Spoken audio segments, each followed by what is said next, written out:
रावण ने यज्ञ का विरोध किया। मैं नहीं कहता, इस देश का शास्त्र कहता है। रावण ने यज्ञ का विरोध किया और इनके बाद तथागत बुद्ध ने यज्ञों का विरोध किया। और बुद्ध ने यज्ञ का विरोध किया, लेकिन एक राजा और था जिसको अशोक महान के नाम से जाना जाता है, इसने भी यज्ञ का विरोध किया। सम्राट अशोक ने यज्ञ का विरोध किया। गौर करना, अशोक ने यज्ञ का विरोध कैसे किया? अशोक ने यज्ञ का विरोध किया और पत्थरों पर लिखवाया। आज का कोई आदमी अगर विरोध करेगा तो कैसे लिखवाया, क्या करेगा? कागज पे आदेश जारी करके यज्ञ का विरोध किया जाएगा।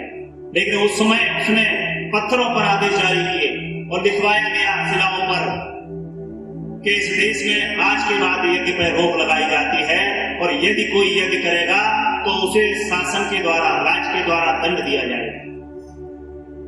साथियों, एक जगह उसने शिलालेख नहीं लिखवाए, इतिहास गवाह है, उसने शिलालेख लिखवाए, सारे देश में लिखवाए। अफगानिस्तान में शिलालेख लिखवाए, उत्तर प्रदेश में लिखवाए, आपके मैसूर कर्नाटक में लिखवाए, आंध्र प्रदेश में लिखवाए, जबलपुर में शिलालेख लिखवाए और आपके दतिया में भी शिलालेख। ये शिलालेख लिखवाए तो ये लेख इस बात के सबूत हैं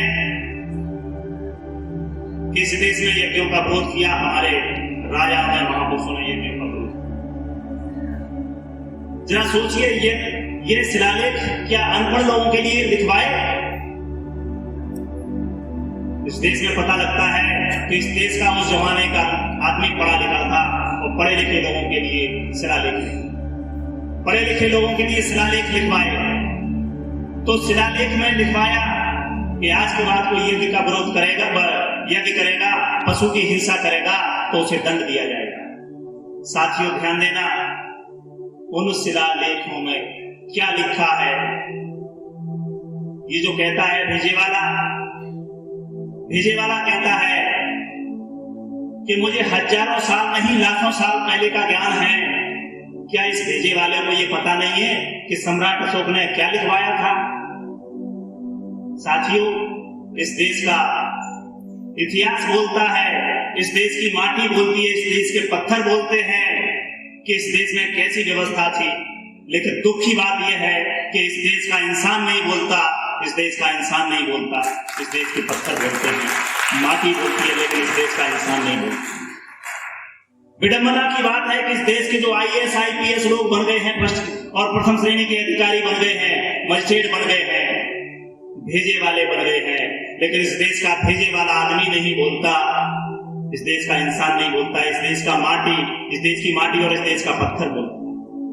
शायद आपको जानकारी होगी कि इस देश में जगह जगह कोलू मिलते हैं। ये कोलू इस बात का सबूत है कि इस देश में तेलियों का राज रहा। तेली इस देश में बहुत मजबूत स्थिति में रहे हैं।